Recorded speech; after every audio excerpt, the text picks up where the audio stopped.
Okay. Okay.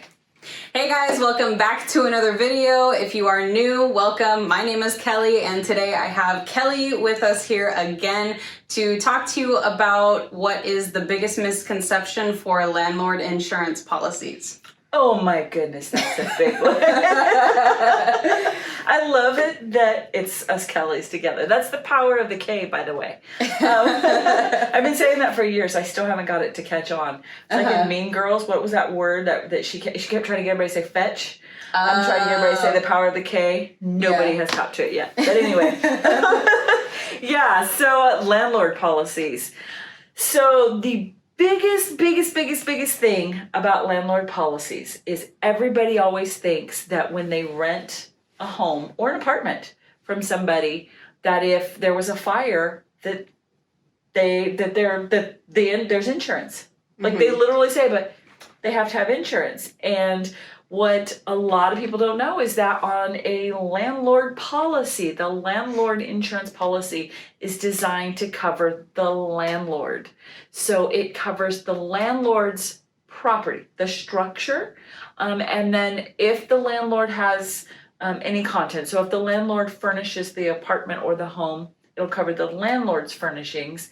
If the landlord has refrigerators, stoves, appliances, it covers the landlord's appliances, but it does not cover the tenant. And a tenant, if they were to have their own insurance, and this one kills me. So whenever you see a fire happen in the news, you know, our local community, our apartment complex burns down, and you hear that the Red Cross has stepped in to help them with vouchers, and you see people doing Kickstarter funds, or you see car washes. Car washes are big in Merced to raise funds, and it's so sad to me because for literally $15 a month, the tenant could have got a renter's policy to cover them. So one of the things that's on a landlord policy is loss of use. So for the landlord, what that covers is if the house was to burn down and the tenants could not live there anymore, the landlord will lose rent money. Yeah. So while the house is being prepared to be rebuilt or fixed or whatever the case may be, the loss of use coverage will pay for the landlord the rent that he's losing because he's out that income. That's a coverage that's on the landlord policy. What the tenant doesn't know is that if they had the tenant policy, there's almost that same coverage called loss of use, but on the tenant policy, it will pay their rent. It'll help them when they're displaced. Now they need to go rent a new place. And quite often after a major event like that, they can't just like, hey, I'm gonna go rent this house next door and within 24 hours be in a place, right? Yeah. They're often at the mercy of family or friends or organizations to put them up. Well, with the renter's policy, it will pay for them to go stay in a hotel until they get into another place.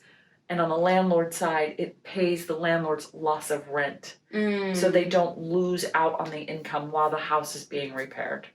So that is a big one. I hear that question all the time because people think that the landlord insurance covers the tenant, and it does not. Yeah, I've also heard that if you are a tenant and you go get rental insurance, that it actually reduces your car insurance too. You can bundle them. Yes. So a lot of times when someone has an auto policy and they're trying to bring the premium down, that's one way we can actually help bring the premium down. And you think, well, but wait a minute, how does buying another insurance policy save you money? Well, because of the bundling discounts, quite often the discounts are more than the cost of the renter's policy. Oh, so you'll actually save money and get more coverage. Yes. That's funny. Because the insurance companies love bundles. Like, love it. In fact, there's whole marketing campaigns about bundling your home and auto. And so on that renter side, yes, because a renter's policy is so dirt cheap. I've seen, I think the lowest I've seen is like $11 for a renter's policy. So you get a renter's policy, you get coverage for your liability and your things. And then on top of it, it saves you more than the cost on your auto. So you end up with savings. Yes. Yeah. Yes. That's cool. And I'm sure with how many years you've been in insurance, you have horror stories of clients who thought they were covered for certain things and then it turns out that they weren't. Yes. Well, so I used to know this lady. So aside from loss of use on a landlord policy, there's also a coverage, and this you can only get by endorsement. It's not built into the policy, and it's coverage for tenant damage that's intentional. So, for example, you go to boot a tenant, and maybe the tenant they're behind on rent, and you've now reached the conclusion that they have to go, and they get angry, and they purposely damage your property.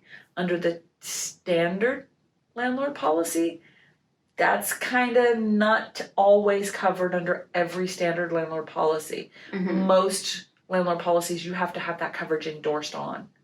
So I used to know this lady.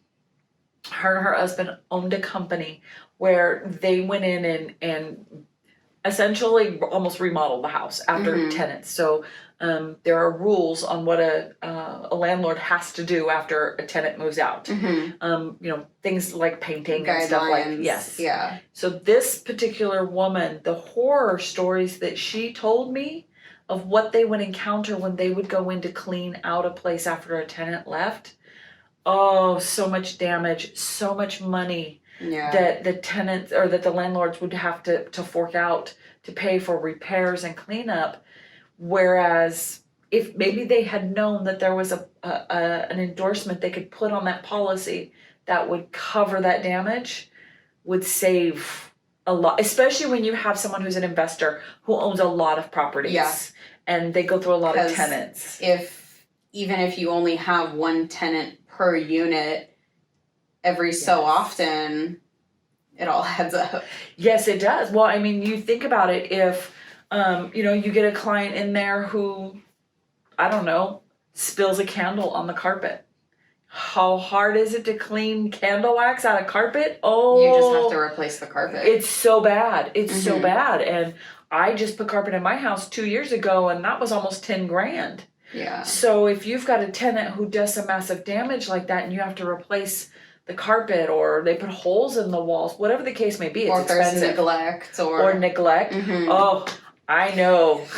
We talk about stories. Girl, I've been doing property management for a cool minute. We've both seen some things. Let's talk about cannabis. Oh gosh, we haven't had any issues with that yet. So cannabis might be recreationally legal, but they're in the world of insurance. So because it's still federally illegal, there's no coverage in the homeowners world for cannabis. So if you rent your house out and they turn it into a grow house, you're not covered. Ooh. And I know of a person who had rented out a house, didn't live here. So it's very common. We have a lot of investors who own homes and properties here who don't live here. And they all live in the Bay Area or LA. And they don't check on their properties for, years. Years. Yeah. No joke, years. This one particular client, he was an investor. He had something like 11 homes, and he rented it to someone. They turned it into a grow house. He didn't check on it for a very, very long time until he found out that there was a police were involved. And this one actually made the papers here locally because the tenants had their marijuana stolen and they called the police.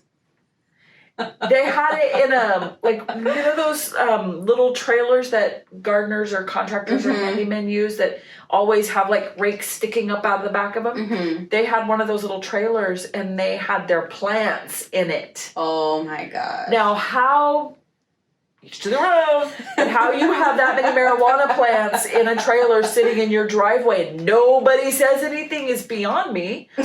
But they did. They had all their plants piled in this trailer, and somebody stole the trailer. And they called the police. And the police show up. And when the police show up, I don't know now. I don't remember if like they caught wind that, oh, if the police come to look for the missing trailer, they're also going to look at other things. Yeah. And the entire house had been converted into a grow house. Oh so my they gosh. had plants all on the inside. They had the water systems. They had done the electrical modifications that they do when they make them into a grow house. Uh-huh. And so when the police went and found that this was a grow house, the people who called the police about the stolen trailer, somehow they disappeared. The police show up and find all this marijuana stuff. And so then the police confiscate, they empty the house out. All the neighbors cried because all the marijuana went away. All the neighbors were like, oh my God, all the marijuana. And it was crazy. It made the news. And so, but the landlord was very upset because he believed that the insurance would cover it. Because it was a tenant, and because also when it happened was right around the time when it was starting to become recreationally legal and whatnot. It was, I think at that time, it was medicinally legal. I don't think it was yet recreationally legal when this happened. I think it was just medicinal at that time. Yeah. And he thought that because it was becoming legal, and again, I want to say it was just medicinally legal, but it's a gray area. He thought it was covered. Well, submits a claim, and it was thousands and thousands of dollars. He submits the claim, and it was declined. What the insurance company did end up paying for was, and this was kind of funny, they did end up paying for some water damage. Not all of it, though. Because some of it, if I remember correctly, I think it was, they installed a drip system. And because you're not supposed to bring a water hose in the house, they didn't cover water damage caused from the water hose, but there was some other secondary something where they found, this is again with the licensing, the claims adjuster found something that was secondary that in the contract so he got a small amount of water damage covered, and that was it. And all the rest of it he had to pay. So he had to pay for the wallboard, he had to pay for the electrical to be fixed, he had to pay. The floor was just trash. They had set up pallets on the floor. And then whatever the drip system was, and then they had water hoses in there where they were watering them. So it was a lot of damage that he had to pay for. And I know that certain drugs requires it to be disclosed on the real estate sale, right? Yeah. I forget what the statute is for the disclosure, if there is one, but if a home had ever been a meth lab or something, there's statutes for if there's been death on the property, the list of disclosures in real estate keep getting longer and longer and longer the more lawsuits that go on, and they're probably not going to get shorter anytime soon. So every time we see a new disclosure or another form that comes in, we're like, who got sued? Yeah, because in California somebody got sued, right? Yeah. So in relation to meth labs, I know of a client who it was a tenant, but it was technically her son. Oh. And he had a mental condition, but he was a tenant. He was renting it from her. And with his mental condition, he kind of went wonky. And she hadn't been there to check on him in a long time. And he was making meth in there. And I'm trying to remember what happened with that now. But I remember that they destroyed the pool. The inside of the house, they destroyed the house, just with their activity. And she caught wind of the craziness going on and went in to check on her son and the property and found, I think she found a whole bunch of laundry in the pool or something, and more stuff in the yard she started to find tipped her off. So she gets to the house, the son won't let her in. He's in the middle of mental crisis and she can't communicate. Long story short, they had to physically remove him. It was just a whole mess. When they removed him, she went into the house, and the damage was extensive, filed a claim on her insurance. Well, when she filed the claim on the insurance, she had made mention of drug use. When she did that, because it's in the contract with hazardous substances and mold and all of those kinds of things, they were required to send in someone to do a certain type of testing. and this was a first for me as an insurance agent. I had never encountered this, but they were required to report it, and they were required to come in and do a certain hazmat type of testing. The levels of, and this is where I don't know anything about drugs, but whatever the stuff is that they make the meth out of, the son had sat in two places. One was his recliner, and the other was the bathtub. And they found like the traces of whatever those chemicals was high enough to just kill somebody. Oh my gosh. From his recliner and the location in the tub. The house had to be stripped down to the studs to remediate, to get rid of the hazard. Because whatever that stuff is with meth. I can't even imagine. This is my ignorance with drugs, but whatever the stuff is, the house was literally had to be stripped down to studs and be rebuilt. It was horrendous. The testing ended up she had to pay out of pocket because insurance only covers up to a certain level of that. She had to call in like all these other environmental groups. So in the contract for homeowners insurance, whether that be a landlord, renters, condo, whatever the form of homeowners insurance, in the contract there are exclusions for environmental things, and there's a lot of legalities in how those have to be handled. And so she had to pay for all these all the lab tests. She had to pay for all of the remediation. And my understanding is that when they make meth and the stuff that they do in the house, it can also go in the ground. Yeah. And so there was a huge environmental issue that she went through, and it was not covered under her insurance policy. And she had to pay for all of it. And ouch. Yes. And essentially, the house stripped down to studs and a foundation. It's pretty much rebuilt. And so she had to pay for all of that, and she almost could, and she had to disclose it. And so it was very difficult for her to finally sell the house. And that's what she ended up having to do because she lost so much money in the property. Oh my gosh. Yes. That is crazy. Yes. So, yeah, that's where, now I don't know again because this is a little licensing and the claims adjusting, but perhaps if she'd have had the endorsement, because again, he was a tenant, so she had the renters or the landlord policy. But perhaps if she'd had that endorsement for tenant damage, maybe she would have had a little bit more coverage. I'm not entirely certain because I'm not licensed in claims, but that would have provided just a little bit more protection.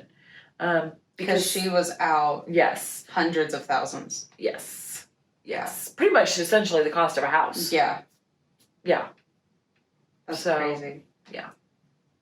And even if it would have provided $10,000 or $20,000 worth of coverage, that's still $10,000 or $20,000 she didn't have to come up with out of pocket, Yeah. And so, but a lot of people don't know that there is that endorsement on a landlord policy, that little extra coverage of intentional tenant damage.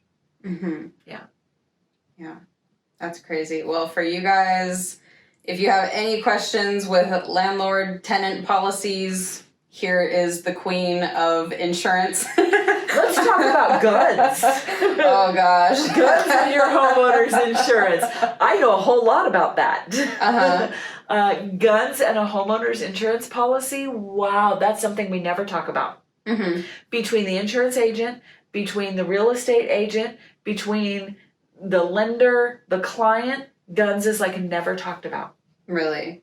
The insurance agent, we never look at the client. We should make a totally separate video out of that. We should. Because I can tell you, I have a client who has literally put me through the University of Insurance on this particular topic. I even went and got appointed to be able to sell gun liability.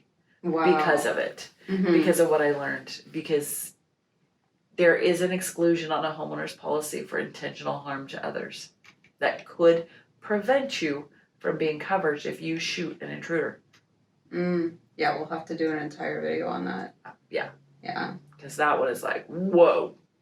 Yeah. Yeah. Well, that was a world of information. If you guys have any questions with insurance, we have Kelly here. If you need anything real estate orientated, I'm your guys' girl. So I'll have her information down in the description. If you have any questions, feel free to reach out, and we'll See you guys in the next video. You know what's so great is the fact that your office is so close to my office that literally you can call either Kelly to get either Kelly. Yeah, you park in the same parking lot and To see you can both see of both us. of us. Isn't that awesome?